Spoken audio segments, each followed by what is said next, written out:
Yes, hello? Hey! Hello, is this Tony? No, this is Louise. Oh, hello, Louise. You can't... Hi. It does sound like a girl's name, though. There are girls called Tony. Tony with a Y. Oh, I see. How you doing, Louise? Hi, Tony. How are you? Doing real good. Good, mate. Yeah, my other brothers are coming somewhere. They're on their way, but unfortunately we can only sort of come on the phone one at a time because of the system here. Well, that's fine. Okay, so we'll ask you to talk about each other while they're not listening.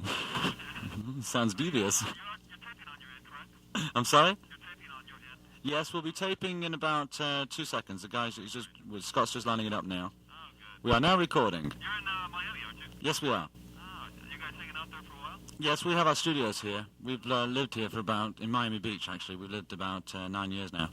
Like, how's the weather? Oh, it's lovely today, actually. It's a little dull. I mean, it might get some rain later. But it hasn't been too good since all the weather hit England and the hurricane we had here, almost, actually. So it's not been too good. Did you live near Julio? Actually, Julio lives over in Star Island, yeah. He's about 4 or 5 miles from us. Oh, so you guys, like, share baked goods? Actually, I think he's mostly in Los Angeles most of the time. We very rarely see him, but when we do, we're all good mates. Oh.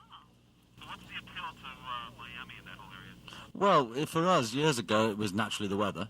When we came over here, and we were recording in places like France and things, and we heard that Eric Clapton was recording an album here, and he called it 461 Ocean Boulevard, and it was a house that you could rent, and you could stay in, and girls do the cooking for you, and come and clean the house, and you go and record.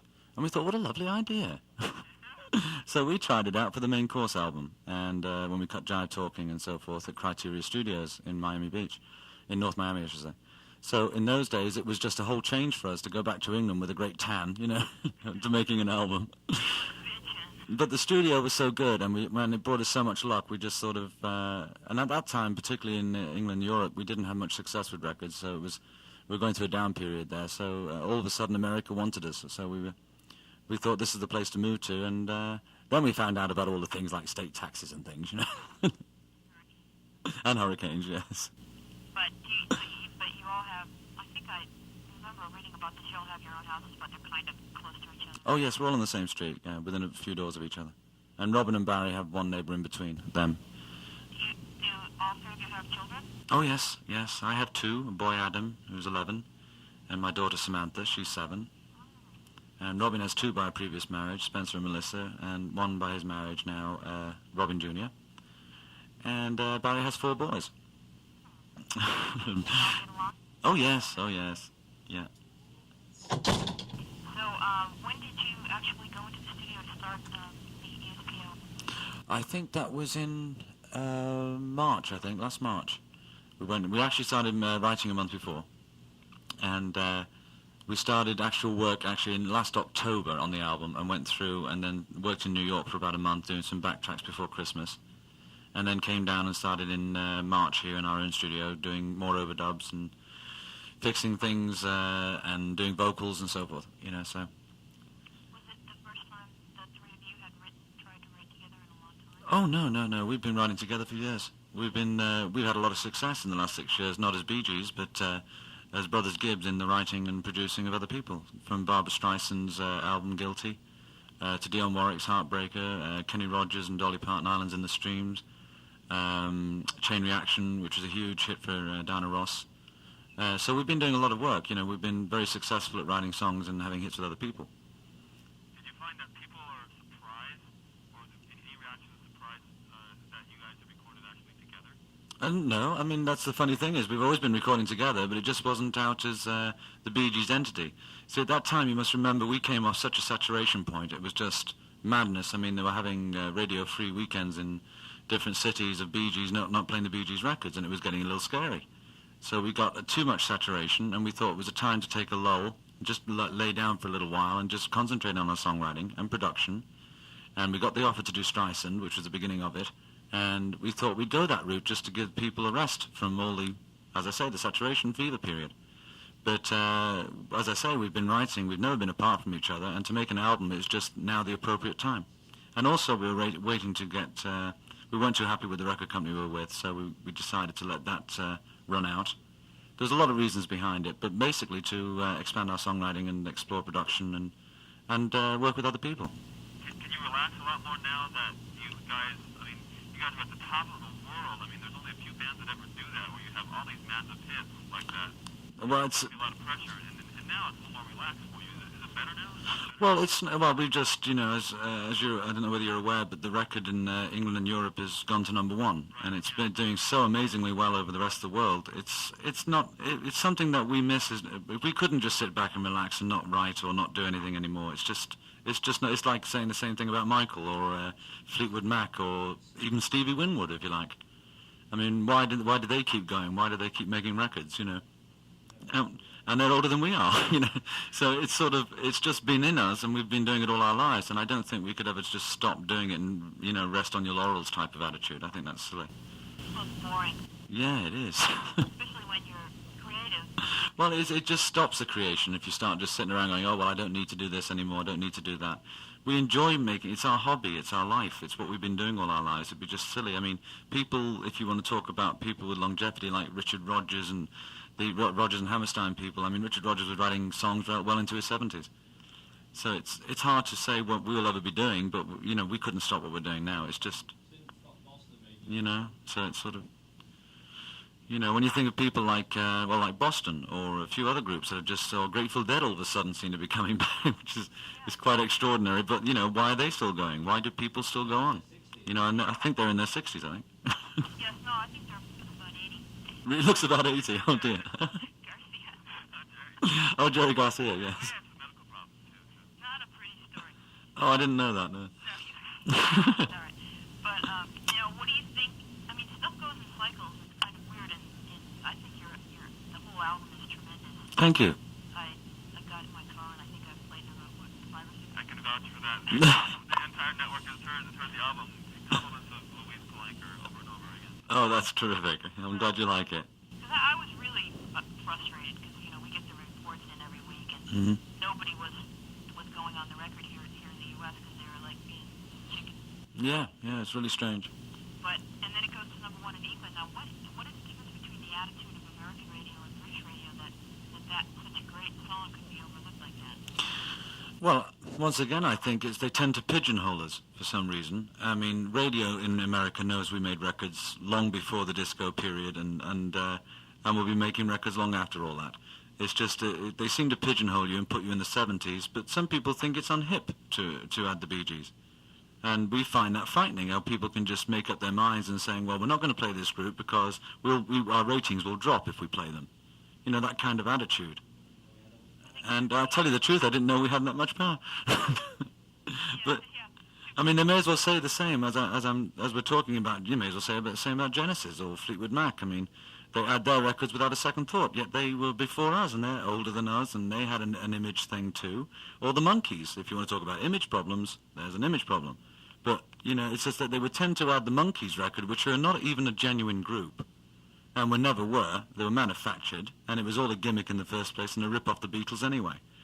So it was a rip of the Hard Day's Night films and all that sort of thing, which was a typical, let's make some money real quick on the American side in Hollywood, and let's cash in on this Beatle fever period, and let's make a series out of 4 guys.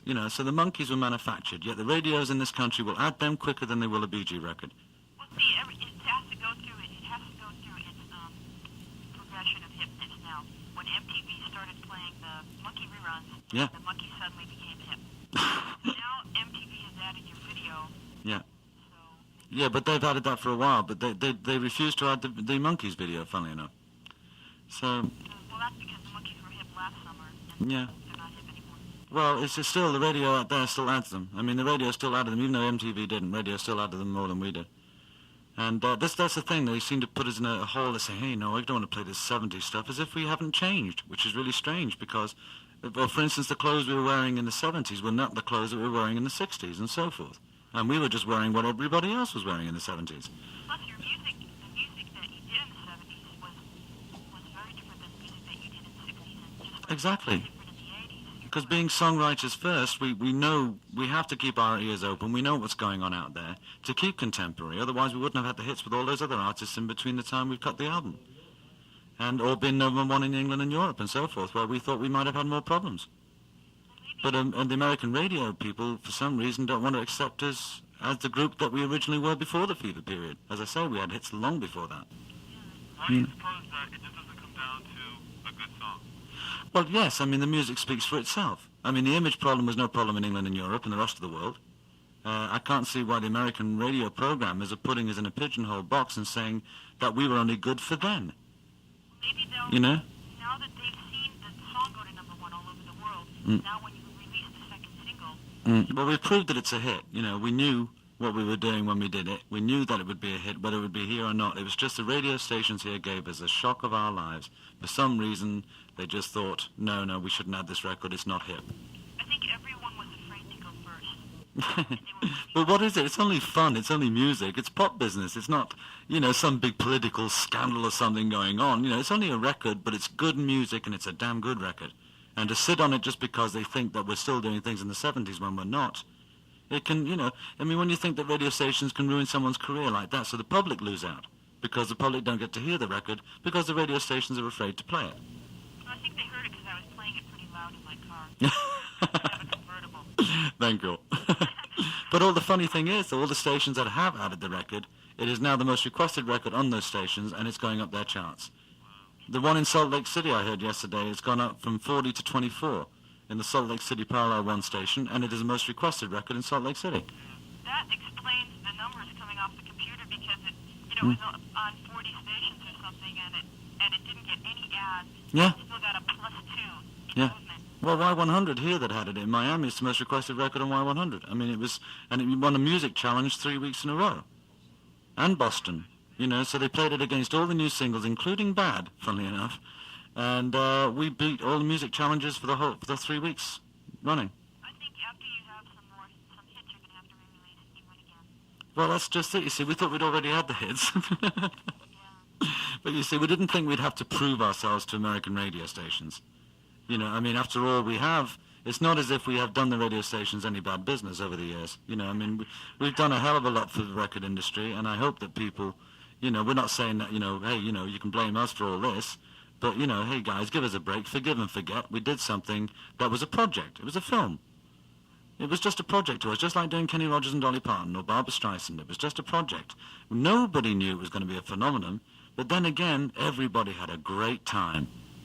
Everyone has the album in their collection. That's right. So, we didn't inflict this on people, we sort of, the whole world wanted to dance. And that was all it was all about. And everybody had a great time. Just like they did in the Flower Power period, everybody wanted to make love and smoke pot, whatever. And the Thriller thing, all that business. Everybody had a certain period. But, that was a hell of a phenomenon. But no one can predict these things. The public made it a phenomenon. We didn't.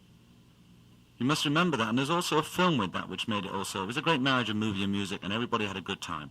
But that was then. We're not going to do things then. Like now, we're going to do the same thing. Or come out on stage with trousers that leave nothing to the imagination and a couple of medallions, we gave our medallions to Bon Jovi anyway. So, so anyway, that's what I'm saying. Style comes in and out. People are wearing clothes now that they wore in the 60s. So it's even some of the music. But the thing is that we are just human beings. We go on, we don't wear, as I say, in the 70s, we weren't that image in the 60s, in the 70s. And I'm sure we're not going to look like the 70s in the 80s, or do the kind of music we did then. It's like Michael Jackson I can only put him on the same comparisons as following a phenomenon, is that he would not dream of coming out with another silver glove in his hand. People have to change. His music couldn't have been like Thriller because it wouldn't have been 80s. It would have been back then. It wouldn't have been now. So, cleverly, he knew that. It may not be as big as Thriller. I don't think he will have something like that. I don't think we will. A phenomenon you just cannot predict or plan. It just happens. But the next album is when you have to prove yourself. You can write chords somehow. Yeah. What's going to happen now with the group? Well, we have a world. We're popping down to LA next week. We're doing the video for the new single. That'll be ESP. And we're doing the video next week, and then we go to England for some more things to do at Christmas time, and then we're planning a European English tour, world tour, hopefully to connect up in the beginning of May. And then we start our next album. Oh, really? Well, I think that if we throw enough good material at the radio stations, they're bound to play one of them. I think so. I think it was that everyone was afraid of the first single. But what is being afraid? What, afraid of what? Are they going to lose their lives or something? No, see, you have to understand something. I spent a week at a radio convention. Yeah. They take this extremely serious. I mean, they're nuts, is what they are. Mm. They take this radio thing very seriously. They take it as seriously as the brain surgeon takes his work. Well, so do we. Yeah. Yeah, of course. So our work suffers because they feel that we, for some reason, not hip. And radio executives have turned into a bunch of dweebs with no brain who do nothing but research studies. Hmm. And they can't think for themselves anymore. All they do is survey groups of people, and they have no instinct Yeah. on Yeah. a good song. And they're a bunch of scared idiots, and they like to pass the blame on to the next guy if something goes wrong. Yeah, but you see, that's what I'm saying. Now, don't they think now that, hey guys, this is our record's #1 all over the world and we didn't add it? They're going to look, you'd think, well, hey, what are we doing wrong here? Or something at least, but at least give us a break. I mean, it's not as if we're out there, trying to do something we did years ago. We're just writing music and making records, and we love doing what we're doing. And I hope people appreciate what we're doing. And not to sit there and say whether we're going to play your record or not. That can make you or break you. Because the public lose out because they don't get to hear it. I mean, we've had fans and people calling up saying they haven't heard the record in this city or that city. What's going on, And we can't answer them because we have no real answer. Because it's, as I say, we just have to keep writing the music, and perhaps, they won't be so scared anymore. I mean, they did a big research just recently with 1,500 students, and what was in and what was out. We were the top of the list on what's in. Really? Yes. And I'm saying now, well, okay, and even after it said, time to forgive and forget, the Bee Gees are back in. And we were knocked out, but the video did all that sort of thing, not the radio stations. But, and it's the #7 video in the country, for crying out loud. Oh, that's great. And no one is thinking about the record at radio station. Even though MTV added it, VH1 added it, and everybody else, the radio stations are going, maybe we should, we might lose some ratings here, let's not add it, Yeah, the other Parallel 1 stations weren't afraid, so I can't understand it. Hopefully now it's all in the back of their minds and they're seeing it on the videos, they're seeing it go #1 all over stuff. With ESP, they'll add it a lot more readily. Yeah. Well, I hope for this single, they'll just think twice about what they're doing. Because we've got nothing, we all we do is just to make the records and hopefully people will enjoy the music. But if the radio stations don't give them the chance to hear it, then it's unfortunate because it seems that they can sort of somewhat control your career or make you or break you. And they're making decisions without any knowledge, Oh, well, especially as the records we've made over the years, you'd think they'd know by now that we just don't make records around the fever period, Now, you've also gone through the period between your hits in the 60s and then Saturday Night Fever where Yeah. things were a little tougher. Well, I mean, we've had valleys and peaks, But with that period, the Jive Talking was a hit 3 or 4 years before Fever, and Should Be Dancing was a hit 2 years before Fever period. But disco to us, you see, for instance, was Donna Summer, like Who Loves to Love You Baby type thing. That to us, or Les Chic, I think it was, Freak Out. That kind of stuff to us was disco. We were just writing dance music, which was to us is entirely different than disco. Disco was very bubblegum type, little weenie synthesizers popping up and down, and little toy drum machines and stuff. Not unlike today, but they've just got digital now. Anyway. Donna Summer had some trouble too in this country. Well, I'm sure she did, because I'm sure they pigeonholed her. Now, the poor girl can make a very, very good record and get pigeonholed for something she did that everybody loved back in the 70s. That's the funny thing is that nobody hated it at the time. They all loved it at the time because they thought, what a great thing. I mean, it did great for the record industry. The record sales rocketed in that period. Everybody couldn't have been happier. Now they act as if we inflicted it upon them, And it's like, I think the clothes were so stupid back then. I know, but everybody takes pictures of themselves, even these radio programmers, if they took pictures of themselves in the 70s out of their old library book, I bet they'd find themselves wearing some really strange outfits. They'd be out of work today. Yeah. I mean, it's just like the same thing. We grow up. We don't wear things we wore even 2 years ago. So people look back on it and think that the clothes were stupid, so maybe, but the music wasn't. Yeah, but it was more the Travolta image Yeah. than our image, really, Oh, no. Because we were just wearing what, as I say, that everybody else wore in the 70s. We were no fashion, trend setters. We weren't trying to do anything like that. We just wore, it's like you wear all these multicolored outfits like Michael would wear on stage in the previous tour. Now he's only wearing the black and he looks all moody and mystery because he's growing up. He's changing. We've all changed.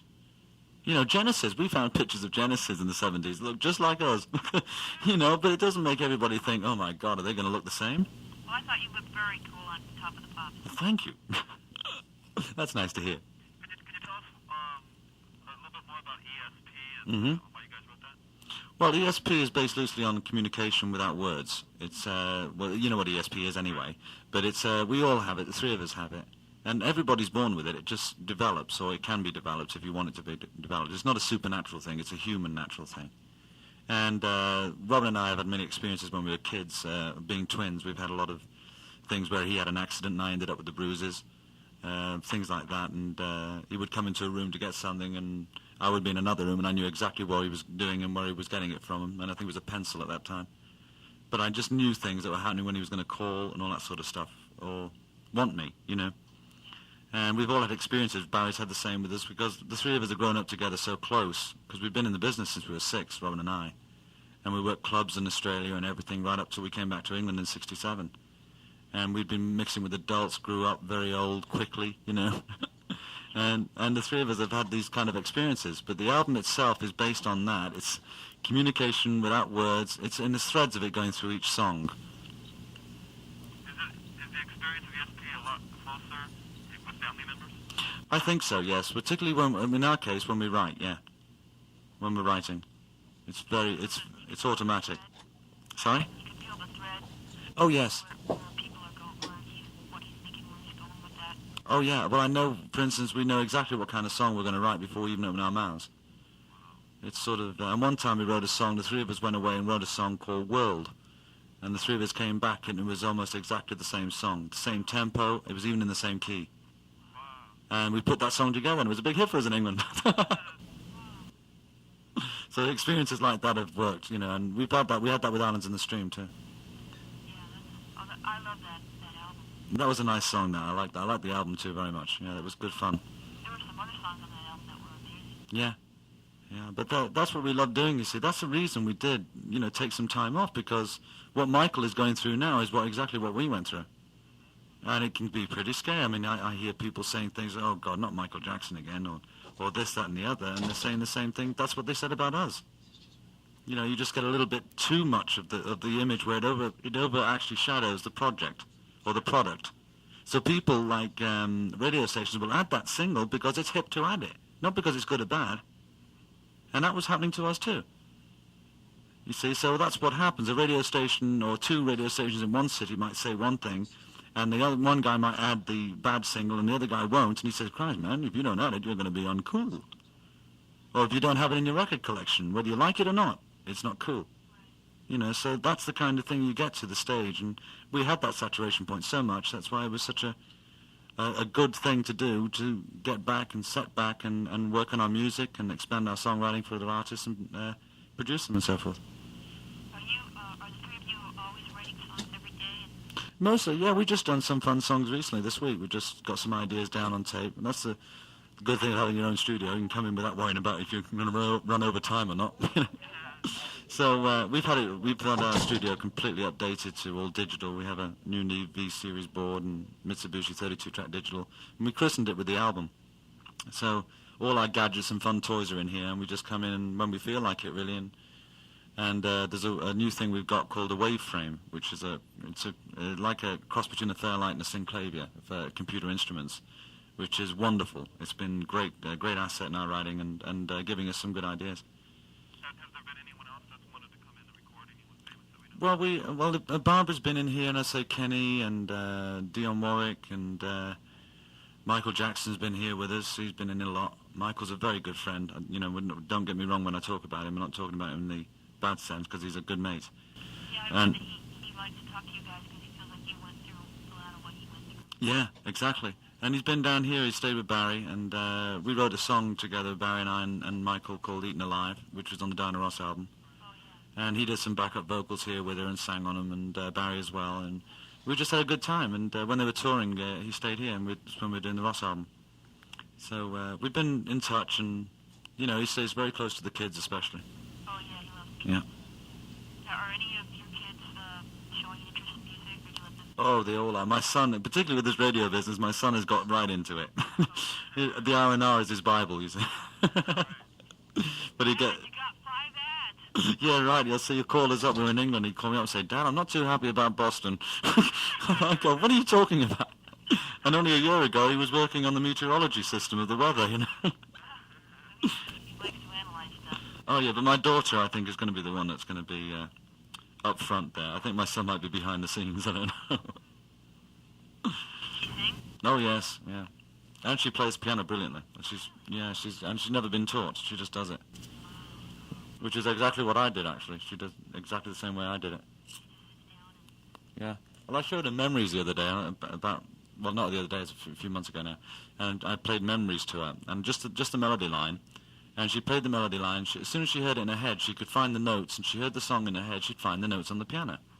And that's how she would get the melody. Well, I came back in the afternoon, she'd already had the accompanying chords, and she'd had the melody. And I thought, that's brilliant. And she was, 6 then, I think.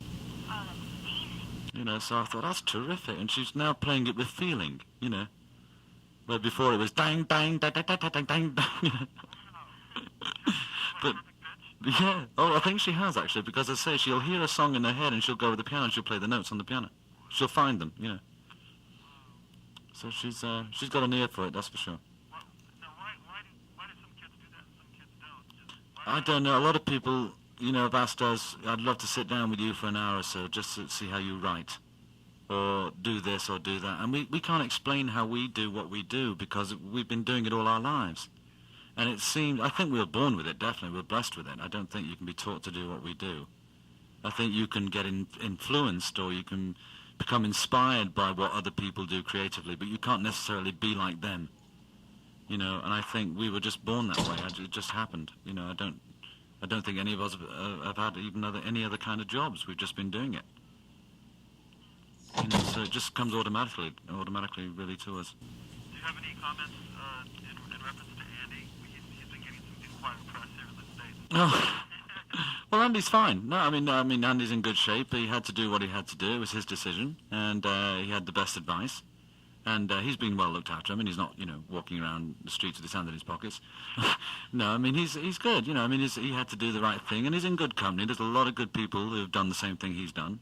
But he went through a bad patch, and now he's out of it. I mean, he's been a year now. I mean, a year ago, the guy couldn't even get in an aeroplane. Now he's got his own pilot's license. So, I mean, and I can't even do that. But the guy, you know, has just proved himself, and the power of example will prove his way and pave his way for him.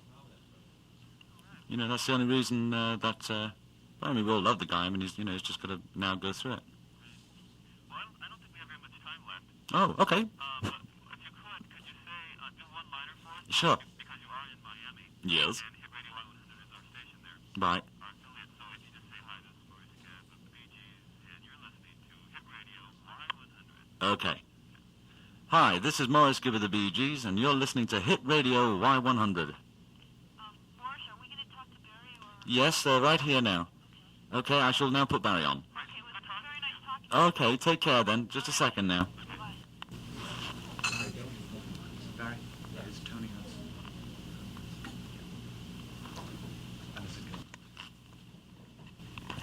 Hello. Hello. Hello, Tony. No, who am I? Oh, yeah, two of you. Louise. I'm Louise and Tony. Hi, Louise. Tony's here too. Okay. How you doing? Doing real good. Barry? Yeah. Oh, okay. Okay. Just wanted to know who we were talking to. All right, now you all sound the same, right? Well, I've never met you, No, I know. but you sound like you must. Yes. You're not singing. I call home my wife after 20 years thinks it's Andy, you know. So we all suffer the same thing. Yeah, brothers and sisters sound alike. Yeah. You may even sound like fathers. Yeah, absolutely. We all sound like our father. Really? Yeah. So people just standing around waiting for Morris to hand you the phone? Well, I've been in about 5 minutes. I was just getting some coffee. Where are you? In your house? In somebody's house or in your studio? No, we're in our studio.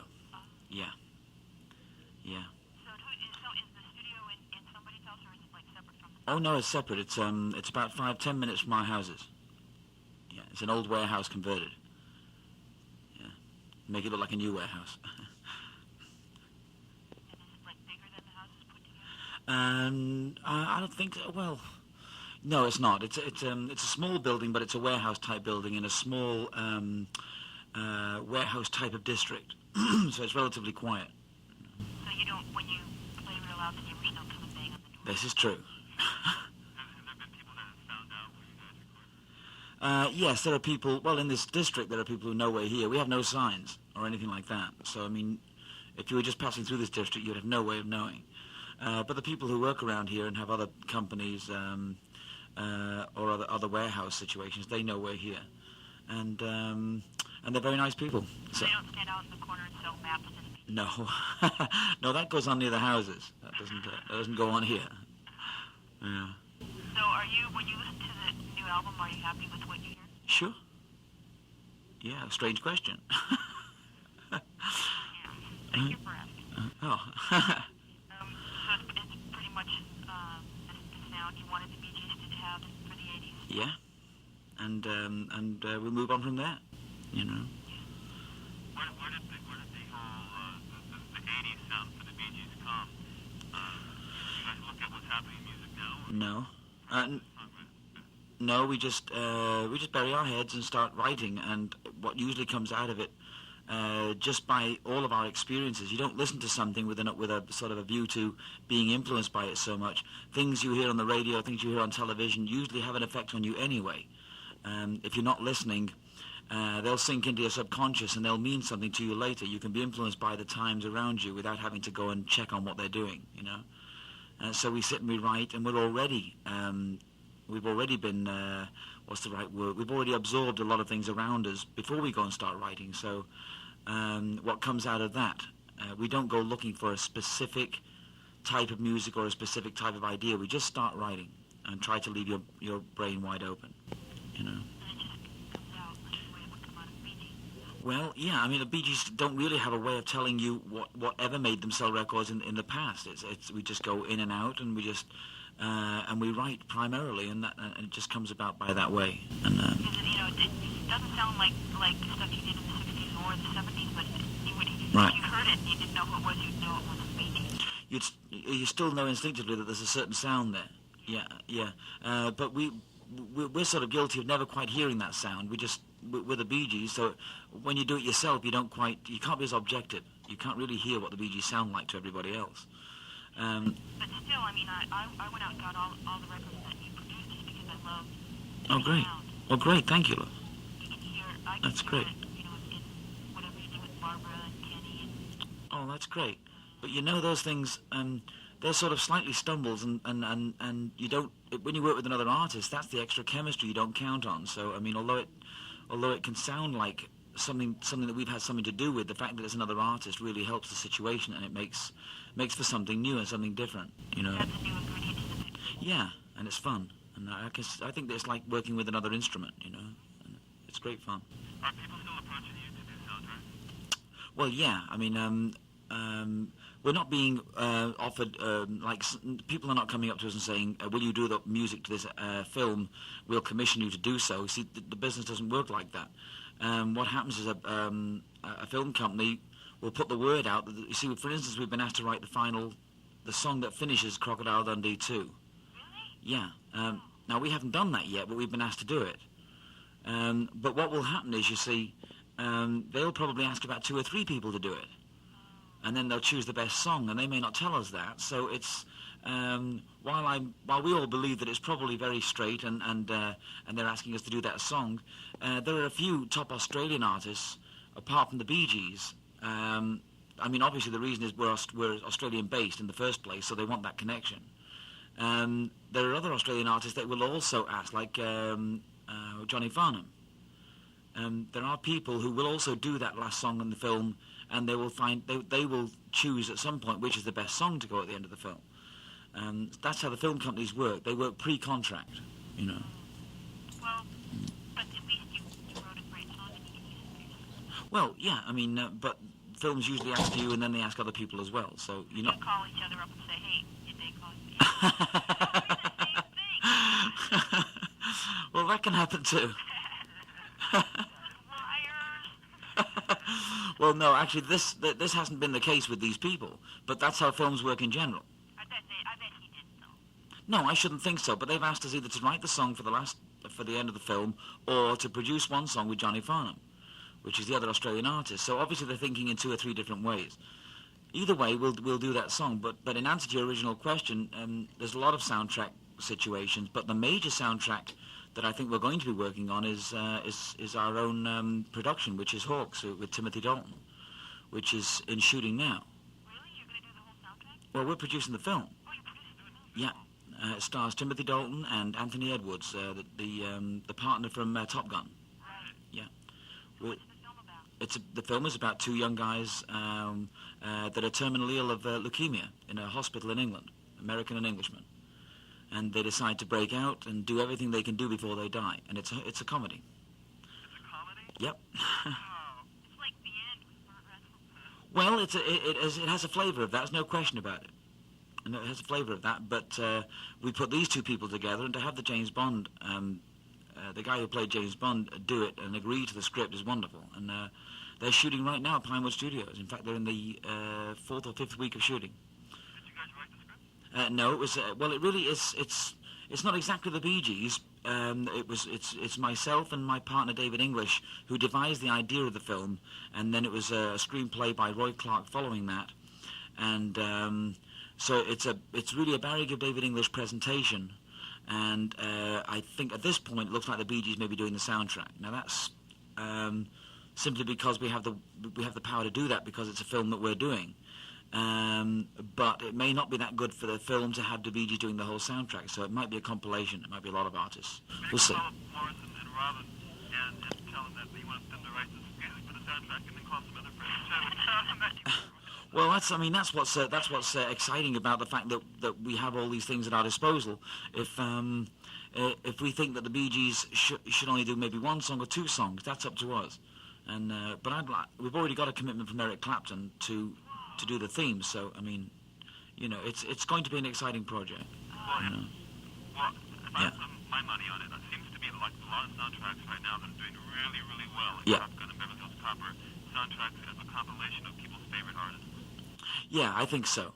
I want to get a lot of artists together in England, a lot of the top European artists like Billy Idol and some of these people, and try and compile an album that I think everyone will like in this country. I don't think anyone's done that yet. And but if I can get Eric, and I think I can get Elton. There's a few people that would make up a fantastic soundtrack. But I just, Elton has to be talked to yet. I have to speak to him yet, but I know him well, so. Well, I spoke to him yesterday, and he's waiting for you to call. Would you pass along the message, please? Okay. Call back till next week. Okay. Only get once a month call. Yeah, and you have to be on a certain corner with a certain phone. Oh, you know I really. Right. That's great. Okay. Okay, so we don't speak to that. But Yes. you find it just as rewarding or more rewarding to work with your brothers now? I find it more rewarding than ever, the fact that we've always worked together, even when we haven't been a group, as Maurice has probably explained, but more exciting now than ever. We've never been more unified, and in fact I could say that of the whole family. I don't think it's ever been as close as it is right now. I mean, Andy and Barry, our niece, who's also starting to sing now, starting to do demos, and our mum and dad. We've all been spread out for the past 6 years, and for the first time in that period, we're actually all together, and it's great. So, I don't think these are better times for us. These are great.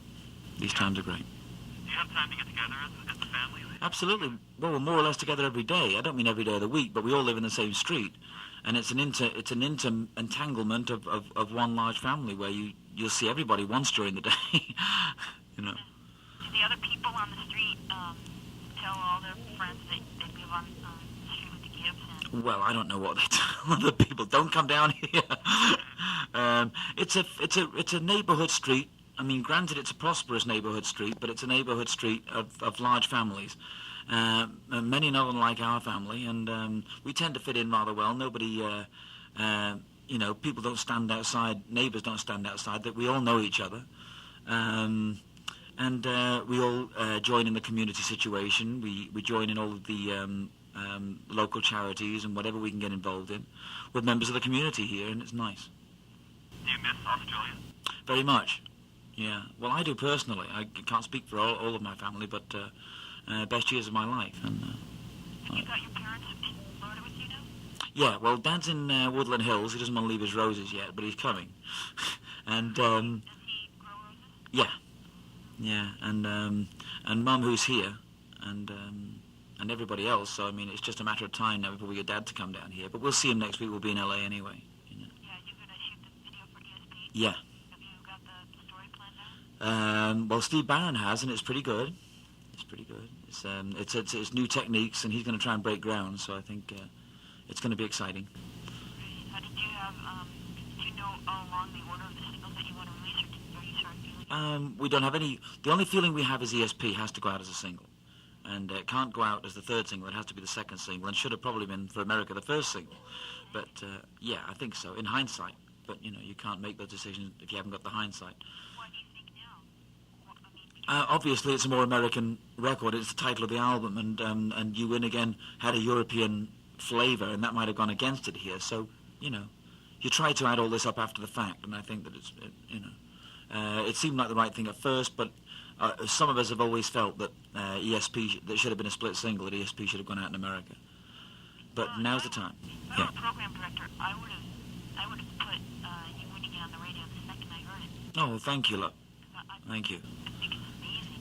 Well, great, thank you, love. Then it's nothing to do with the group being bad. Well, I've always loved the Bee Gees, so Well, thank you, love. I'm prejudiced that way. But I think, you know, totally Yes. objectively listening to the new album, I think it's absolutely phenomenal. Well, thank you. And it's upsetting to me that the U.S. radio stations are being such. They're being, I guess the right word is they're being very stubborn. Yeah, well, And, they're being. yes. Quite polite of you. Well, I'll tell you what they're being. They're being Brady cats. yeah, well, I mean, I've already stated on television, American radio, don't be afraid to play this group. It won't bite you, you know. And You that's, should have put it out with under the name Donny Osmond. it might have still had trouble. But but we toyed with the idea of coming out as an unknown entity. Really? Yeah, so nobody would realise it was us at all, and then tell everyone who we are once the record's a hit. You know, we haven't decided what to do yet, but we might still do that. You know, we'd like to show American radio that I don't know how to say it, that this is a good group capable of making great hits, and they have no right to censor us from the public. That's right.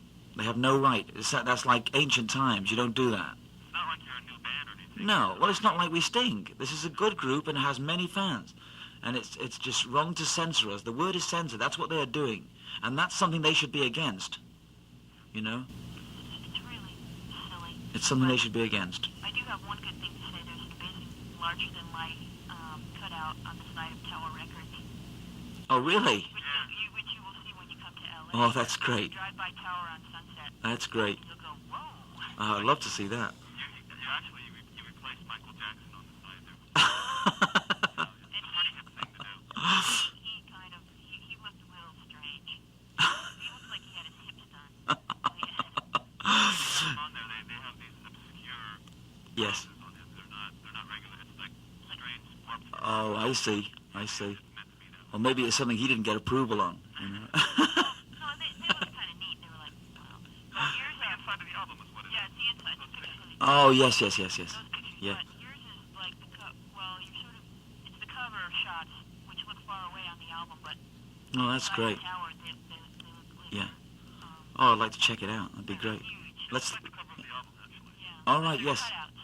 Oh, right. And Oh, that's great. It's an ESP, real big. Right. symbol. Fantastic. Before they take it down. Fantastic. let's hope it's there next week. Well, you know, they stay up for like a month. And then I know. Let's hope it's there when we're in LA. Or Michael's gone probably pop back up there again. no, yours is nice. I like yours. Okay. Well, thank you. But are you going to do other TV when you're in LA? Well, we're going to do some radio, and we're going to do photo sessions, and we're going to do the video. Whether we do actual TV, it's not on the schedule, love. I mean, there's really very little TV you can do, isn't there? I mean, what do we do? Put a solid gold? You know? It's Fever and I don't know. Yeah, right. I mean, well, what do you actually do? That is a problem in this country. There aren't many absolute channels to promote a pop record. They're all very sort of sketchy. I mean, Solid Gold is actually a variety show, you know. what about Johnny Carson? No, well, you see, it's nobody in the pop business actually likes doing the Carson show. You know.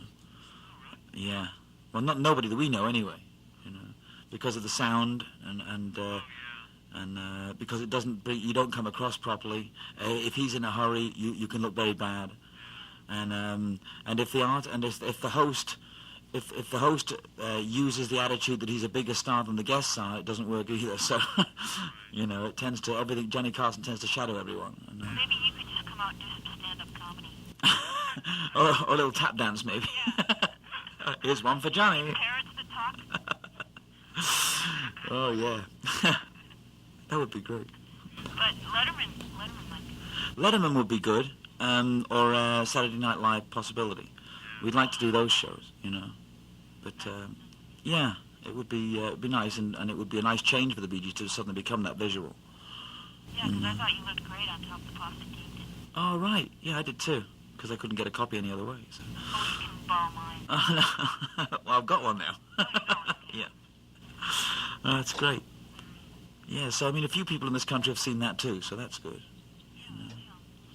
So, I mean, hopefully word of mouth, and at least at this point, there's more people talking about it in this country than there were 2 years ago. So, hit or no hit, I think people are talking, and that's the thing. I was telling Morris that because You Win Again was such a hit Yeah. for the rest of the world, Yeah. maybe now stuff suddenly becomes hip when it's an import Yeah. in the U.S. So now, I believe that American radio will still try to make us the exception to that. you do? Yeah. But we will get over it. I don't care what they do. Do you have any strategies? Well, I think our strategy is just to keep the pressure on. We're not going away. And it's the best strategy. It's a good group. If we had nothing to sell, then we'd be concerned. We have plenty of material. This is a very solid, hard-working harmony group. There's very few of them around. The public will want that. And American radio will not keep us away from that. It will not keep us away from the public. And we'll come up with strategies, and I don't think there's real obvious strategies to fight a radio station that says, I don't want to play your record because you might not be hip. You know, I've never come up against that, so I'm not sure what the strategy would be, except that you must keep the pressure on. There are people out there that love this group, and we're not going to disappear just because an American radio station doesn't want to play us. You know? It's frustrating. Yeah. It is, because I've even seen it where, you know, you can sell a whole bunch of copies of your album, you know, just thousands and thousands in the radio still. Yeah. Yeah, they're in a They're out there and they're buying it, they want to hear it, but the radio. That's right. I mean, radio's painted itself into a corner. There's going to come a time when there's going to be a demand for people to play a Bee Gees record, and we're determined to make that happen one way or the other. So, and we dream of that day. So it won't always be their way. That's all I can say. You know. And then what's going to happen once you get your way and they're going to, like, want your record, you're not going to release it to them? Oh no. We'll just thank the gods and give them the records, you know. But I think that one day it should be the other end of the spectrum and not this way all the time, you know. Or at least for the stations that had faith in you this Yeah. time around, Yeah. to give them exclusive releases on the station. Absolutely. I hope that's the case. I hope that happens. You know, you get arguments from the record company, well, we don't want to divide them up. The radio stations that don't get the first copies will turn on you. And our point is, well, they couldn't turn any more than they are, you know. If they turn on us again, we'll be back where we wanted to be, you know. I Keep turning full circle, lovely. think you should drive by in the middle of the night and toilet paper all the buildings. No, I think even better that you two do it on our behalf. We'll be happy to do that. Some Charmin. Give me some Charmin. But Friends over here at Kiss FM, we'd love to do that. that would be great. Yeah, I don't understand that. I don't understand that at all. I didn't, because I was driving my friends crazy at Kiss because I worked over there for 3 years. Oh, yeah? Yeah. Yeah. What is wrong with you? Oh, I was screaming at them, but well. to make people do something that they think they might get fired for, you know. Well, I mean, I went on the air at Kiss FM. And, yeah, with my solo stuff. And I wish I'd known at that point that it wasn't going to do me any good. I wouldn't have left my kids, you know, but I flew to New York to do it. Oh, I love Shine Shine. I thought that was... Well, I mean, I went to the studio. They arranged it at the record company. I went to the studio. I did an interview with Scott Shannon. Is that right? That's the guy. Yeah. Rick Dees. No, you're talking about L.A. I'm talking about New York. That's what it is. Scott Shannon. Yeah. Big stump, too. Yeah. Well, I can't believe that Rick Dees would not play our record. You know. But see, it's not up to the disc jockeys anymore. It's gotten so weird. Yeah. It's gotten all researched out, and they can't make a Yeah. move without consulting their research. Oh, It's real sick. that seems to be the case. No Yeah. one programming by instinct. No, that's a shame. That's a shame. Well, you're going to have a tour soon, right? Oh yeah, there's going to be a world tour starting in Europe, and maybe the second leg is the United States. But we'll see what happens. I mean, we'd like to be wanted when we come here, so I think you you will know. by the fans.